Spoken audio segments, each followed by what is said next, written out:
রাজসভায় আমাদের অপমানটা দেখলে? হ্যাঁ, সে তো দেখলাম মন্ত্রী মশাই। আমি তো বুঝতেই পারছি না যে গোপাল মহারাজকে কি মধু খাইয়েছে যে মহারাজ গোপাল ছাড়া চোখে অন্ধ। আরে আমরা যেন মহারাজের কাছে ফেল না, কিছু একটা করতেই হবে। আমার মাথাটা গরম হয়ে যাচ্ছে। গোপালের মতন রাজসভার ময়লাকে যতক্ষণ না ফেলা যাচ্ছে ততক্ষণ আমার মাথা জ্বলন্ত কয়লা হয়েই জ্বলবে। পণ্ডিত মশাইয়ের মাথায় একটা বুদ্ধি আছে মন্ত্রী মশাই। আপনি যদি সেই অনুযায়ী উঁচির কাজ করেন তাহলে বেটা গোপালের কপালে দুর্গতির সীমা থাকবে না। এই কি বুদ্ধি, কি বুদ্ধি? আপনি বরং এই ব্যাপারে পণ্ডিত মশাইয়ের সাথে একবার আলোচনা করে নিন। আমি চলি, কেমন? আমি চলি। হ্যাঁ হ্যাঁ, এসো এসো এসো এসো।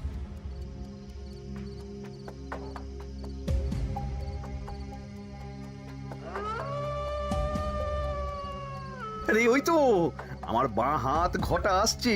বেটাকে দিয়ে একটা কাজ করাতে হবে। এ কি মন্ত্রী মশাই, আপনি এখানে দাঁড়িয়ে কি করছেন? এই একটা গুরুত্বপূর্ণ ব্যাপারে কথা বলছিলাম। একটা একটা কাজ করতে পারবি? কি কাজ করতে হবে বলুন মন্ত্রী মশাই। আমাকে একটু ঠান্ডা জল, পাতিলেবু আর পুদিনার পাতা দিয়ে শরবত বানিয়ে খাওয়াতে পারবি? সেসব আমার ঘরে ব্যবস্থা করাই আছে। চলুন চলুন, আমার সাথে চলুন। হ্যাঁ হ্যাঁ, চল চল চল চল চল।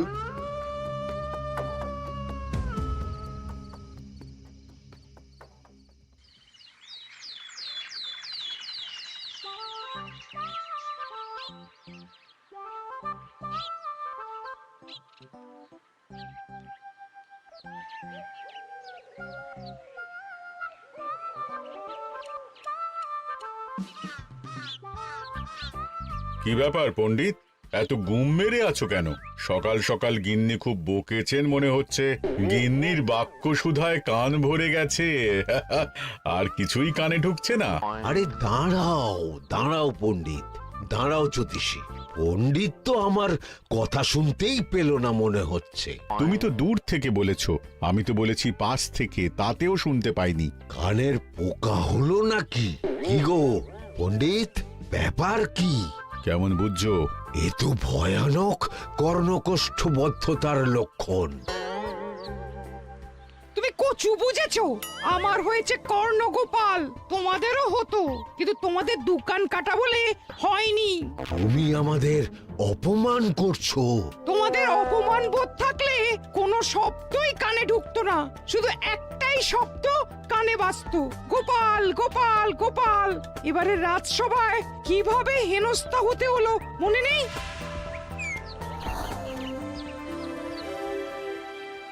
মহারাজ, একটা ভিক্ষা আছে।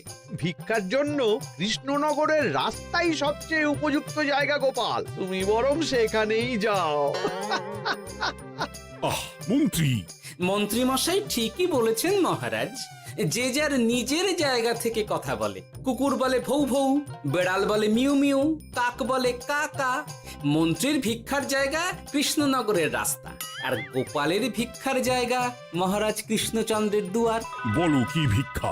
বাড়িতে পুজো আছে মহারাজ, খরচা অনেক, কিছু ঋণ আবশ্যক। যদি 100 মোহর। ঋণ তোমাকে আমি দিতে পারবো না গোপাল। পুজো উপলক্ষে তোমাকে আমি 100 মোহর দিলাম। মহারাজ, আমিও ঠিক এই কথাটাই বলতে যাচ্ছিলাম। আমরাও তাহলে বাড়িতে পুজো করব। পুজোর জন্য আমাদের অনেক খরচ, তাই যদি... অবশ্যই অবশ্যই, কত ঋণের প্রয়োজন খাজাঞ্চির কাছ থেকে নিয়ে নিও, সুদটা আমি মাফ করে দিলাম। মহারাজ, গোপালকে দান আর আমাদের ঋণ? হ্যাঁ, কারণ তোমরা নিজেরা খাবে, কিন্তু গোপাল অন্যদের খাওয়াবে। গোপালের মতো মানুষের সঙ্গে থাকাই হলো রাজধর্ম। কিন্তু তাছাড়াও তোমরা হলে 80 যাই বেতন পাই দলের লোক। গত 1 বছরে তোমার কোন মন্ত্রণা দেশের কাজে এসেছে? পণ্ডিত কোনো নতুন তত্ত্ব শুনিয়েছে? জ্যোতিষী কোনো অমোঘ ভবিষ্যৎবাণী করেছে? আর বৈদ্য 3 বছর ধরে আমার হাঁটুর ব্যথা সারাতে পারেনি। কিন্তু গোপাল, গোপালের ভাঁড়ে হাস্যরসের কখনো অভাব হয়নি। মনে আছে? আছে। কিন্তু করার তো কিছু নেই। আছে। কিছু ভেবেছো নাকি পণ্ডিত? তোমাদের মনে আছে মহারাজ মোহর দেওয়ার পর গোপাল সেদিন বলেছিল কি গোপাল, খুশি তো? মহারাজ, আপনি আমাকে এক মুঠো ধুলো দিলেও আমি খুশি। সেই ধুলো মুঠোই আমি সোনা মুঠো করে ফেলবো। মনে নেই আবার? একটু ঝেড়ে কাশো তো দেখি পণ্ডিত, কি ভেবেছো? যা হবে দেখতেই পাবে।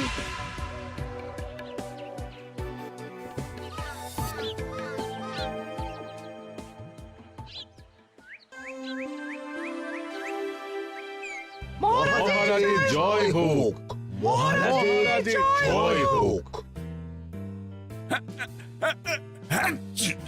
ওরে বাবা, এই যে সকাল সকাল চান করে ঠান্ডা লেগে গেল মনে হচ্ছে।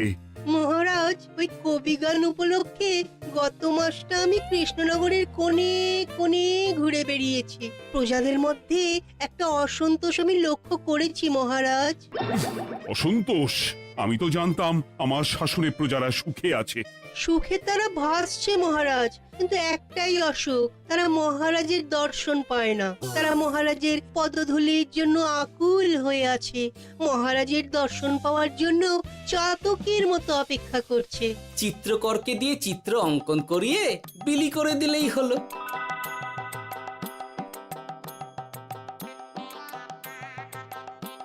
খুব ধুলো হয়েছে মহারাজ, কিন্তু এত ধুলো। কালকের ঝড়ে ঢুকেছে। ঝাড়ুদার,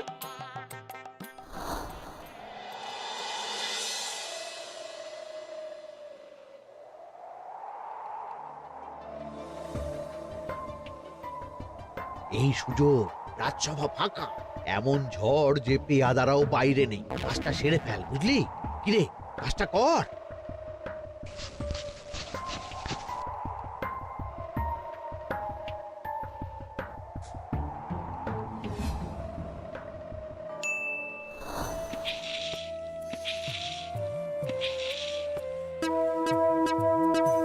এত ধুলো! উফ, মহারাজ, কাল ঝড়টা বড় সাংঘাতিক হয়েছিল। তা বটে। আচ্ছা গোপাল, তুমি বলেছিলে মহারাজ তোমাকে এক মুঠো ধুলো দিলেও সেটা সোনা হয়ে যাবে। এখনো সেই কথাই বলছি। মন থেকে বলেছিলে না মহারাজকে তেল দেবার জন্য?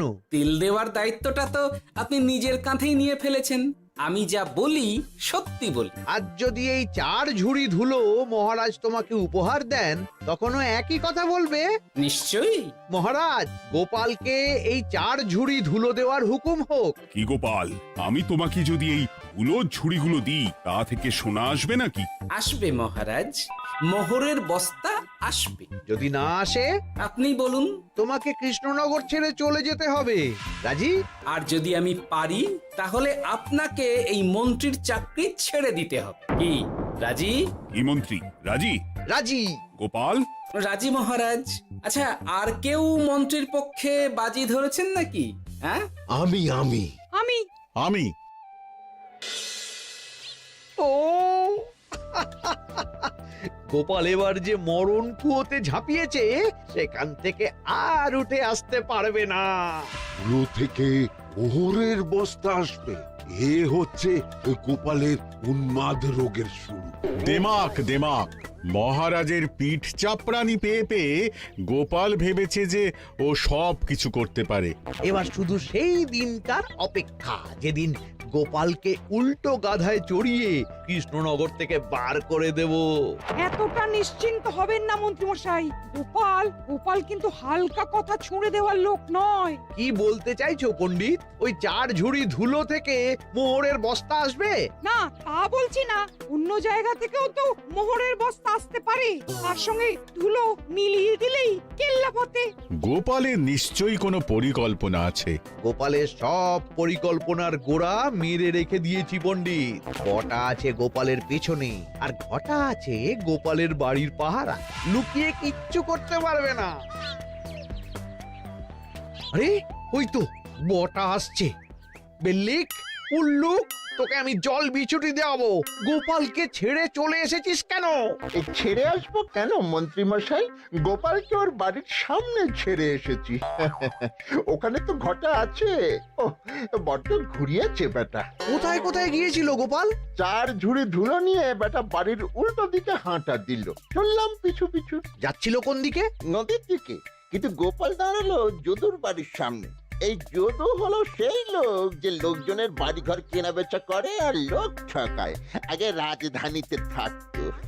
বেটা রাজধানী থেকে এই কৃষ্ণনগরে পালিয়ে এসেছে, এখানেও লোক ঠকাচ্ছে। কিন্তু বেটা এত চালাক যে কিছুতেই ধরা যাচ্ছে না। এইরকম লোককে ধরাচ্ছে হাতে রাখা ভালো নয় কি মন্ত্রী মশাই? সে তো জানি, কিন্তু ওর ওপর মহারাজের কড়া নজর আছে। এখন ওর সঙ্গে সম্পর্ক রাখা খুব ঝুঁকি। যাই হোক, তারপর? হ্যাঁ তারপর যদু, যদু রে, গোপাল খুড়ো, আরে তুমি এখানে কি করছো? দেখতেই তো পাচ্ছিস ধুলো। তবে যে সে ধুলো নয়, মহারাজ কৃষ্ণচন্দ্রের পদধূলি। শুনিসনি বোধহয় এখন কৃষ্ণনগরে সবচেয়ে বেশি চাহিদা মহারাজের পদরেণু। আচ্ছা, মহারাজের পদরেণু নিয়ে যাচ্ছ কোথায়? এই ছোট ছোট পুলিন্দায় ভরে কৃষ্ণনগরের প্রত্যন্ত জায়গায় যেখানে প্রজারা মহারাজের সাক্ষাৎ পায় না সেখানে বিক্রি করব। তোমার কি মাথা খারাপ? পায়ের ধুলো বিক্রি হবে? ওরে, গতবারে মাত্র 1 ঝুড়ি ধুলো 1000 মোহরে বিক্রি করেছিলাম, এবারে 4 ঝুড়ি। শোনো, তুমি আবার ঘুরে ঘুরে বিক্রি করবে কেন? তোমাকে আমি বরং 10 মোহর দিয়ে দিচ্ছি। তুমি আমাকে এগুলো দিয়ে দাও, আর বিক্রি করে যা হবে তোমাকে এই 40 ভাগ দিয়ে দেবো। ওই 10 মোহরে বদমাস যদুকে ধুলো বেচে গোপাল বাড়ির দিকে চললো। বাড়ির সামনে অব্দি পেছনে পেছনে গিয়ে তারপরে এই আপনাদের কাছে আসছি।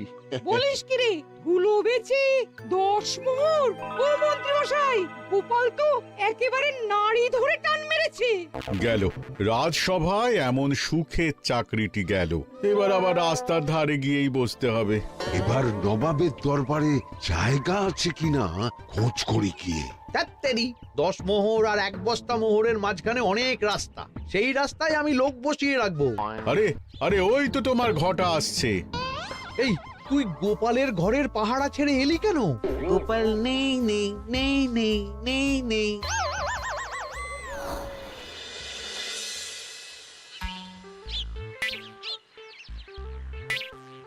আরে, ভয় পেলি নাকি? না না না না না, ভয় পাবো কেন? শোন, তোকে পেয়ে আমার খুব ভালো হলো বুঝলি। তোকে আমার একটা কাজ করতে হবে। বলো বলো। আসলে বুঝলি, আমার না গিন্নিকে নিয়ে তার বাপের বাড়ি যাওয়ার কথা ছিল, কিন্তু হঠাৎ বিশেষ কাজে আমাকে খামবাজে চলে যেতে হচ্ছে। এখন আমি গিয়ে গিন্নিকে বললে বুঝতেই পারছিস কুরুক্ষেত্র হয়ে যাবে একেবারে। তাই আমি কাউকে খুঁজছিলাম যে আমার বাইরে যাওয়ার খবরটা আমার গিন্নিকে গিয়ে দেবে। তুই পারবি বাবা ঘটা?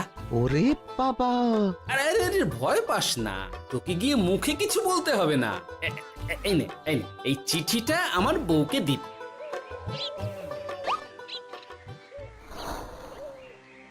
কৃষ্ণনগর ছেড়ে চুপি চুপি চলে যাচ্ছি, চালাকিটা দেখেছেন? ওসব চালাকি আমি তুড়ি মেরে উড়িয়ে দেব। কি করবেন? চারিদিকে আমি অশ্বারোহী গুপ্তচর পাঠাচ্ছি, গোপালকে কোনো চালাকি করতে দেব না।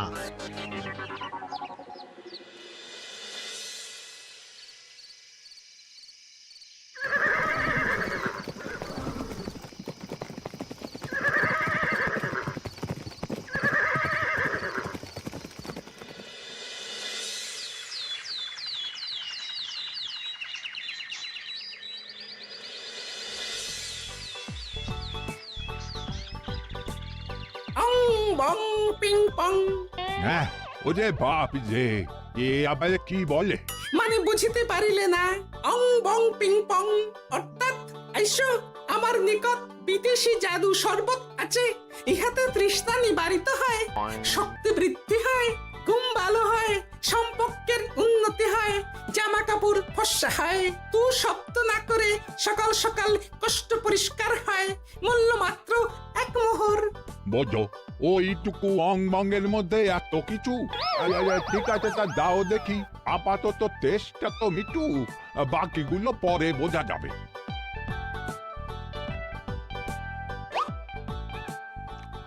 আহ বড় ভালো খেতে তো আহ, ঠং ঠং অর্থাৎ শক্তি বৃদ্ধি হলো।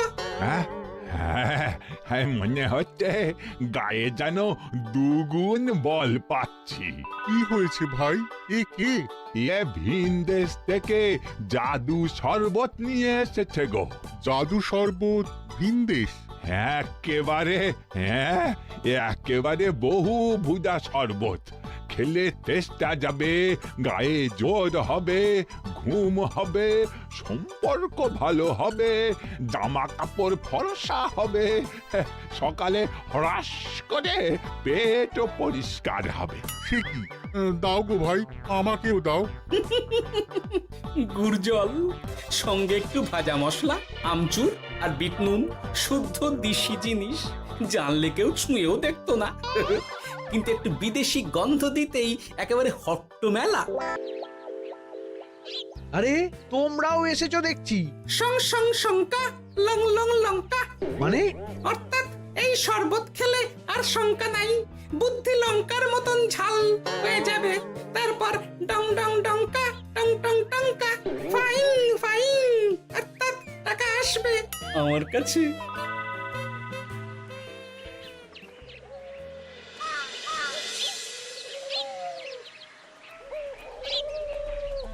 ঝপ ঝপ ছপাং ভট ভট ফটাং, অর্থাৎ উহাকে দৌড়িয়েছ কেন? বেটা জোচ্চোর অনেককে ঠকিয়েছে। অনেক দিন থেকে তককে তককে ছিলাম।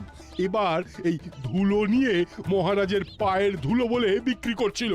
একটা বেনামি চিঠিতে খবর পেয়ে বেটাকে ধরেছি। ব্যাং ব্যাং বিগ ব্যাং, অর্থাৎ বাহ বাহ বাহ বাহ। বেনামি চিঠিটা আমি দিয়েছিলাম বাবু। বাবা যদু, তুমি সেই রাজধানী থেকে কৃষ্ণনগর অবধি মানুষকে অনেক খোল খাইয়েছো। তুমি এতদিন ঘুঘু দেখে এসেছিলে বাবা, এবার গোপাল নামক ফাঁদটা দেখলে। কতবার বলবো এইসব ধুলো আমি গোপালের কাছ থেকে কিনেছি। যা বলার ওই বিচারের সময় মহারাজকে বলবি। চল চল চল চল চল।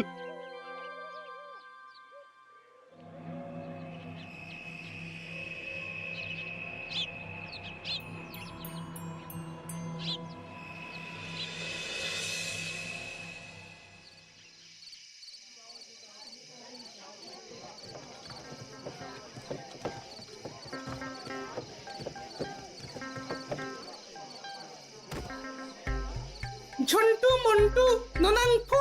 নাও ঠেলা। এ সাহেব বলে কি ফু দিয়ে দিতে হবে? কি বলছো সাহেব? বুঝতে পারছি না, কোথায় ফু দেব? ঝন্টু মন্টু ননাংফু, অর্থাৎ লবণ আছে? আছে আছে সাহেব আছে। কত লাগবে? ভাণ্ড ভরি আন্ডাকারি, অর্থাৎ যা আছে সব।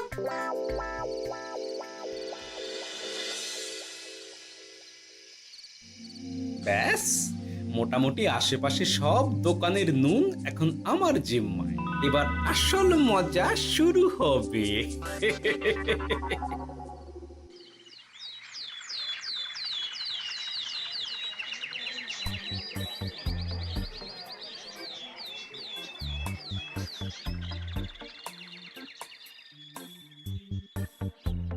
নুন আছে? না হুজুর, গোটা কৃষ্ণনগরেই নুন নেই। ওই দেখো, পুরো রাজসভাই বাজারে জড়ো হয়েছে। শান্তামনা শান্টু মন্টু, এ আবার কি বলছে রে বাবা? শান্তামনা শান্টু মন্টু, অর্থাৎ জনগণ শ্রবণ করুন। নান্টু কান্টু, নুন কিনিবেন আন্টু আন্টু, আসুন আসুন। আমার আমার এক সের নুন লাগবে। সেন্টু, অবশ্যই 100 লবণ 10 মোহর। এক সের 10 মোহর? 10 মোহর লইবেন না লইবেন না? না, নেব না। উত্তম উত্তম, গান্ডা পিণ্ডে টিসুম টিসুম, অর্থাৎ তাহা হইলে নুনের বদলে গৃহিণীর প্রহার ভক্ষণ করুন। আমাকে এক সের নুন দিন। আমাকেও আমাকেও। নুন ছাড়া বাড়ি ফিরলে গিন্নি ঘর ছাড়া করবে আমাকে। শুনলাম কৃষ্ণনগর থেকে নুন উধাও। আছে মহারাজ, আছে। কৃষ্ণনগরের সব লবণ আমার নিকটে আছে। 110 মোহর। এত দাম? দাম তো হবেই মহারাজ। লবণ ছাড়া রান্না কেমন হবে ভাবিয়া দেখুন। ঠিকই বলেছ। রাজপাকশালেও তো রান্না বসেনি। 100 সেরের মতন রাজপ্রাসাদে পাঠিয়ে দাও। 1000 মোহর দিয়ে দাও।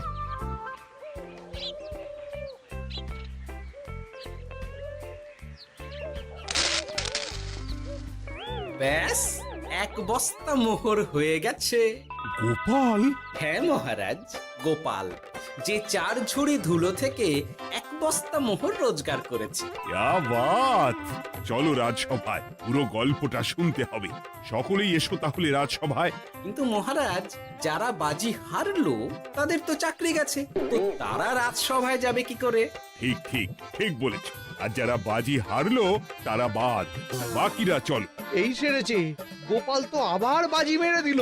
ও মহারাজ, আমাদের দেখুন। ও মহারাজ, আমাদের দেখুন। ও মহারাজ। হ্যাঁ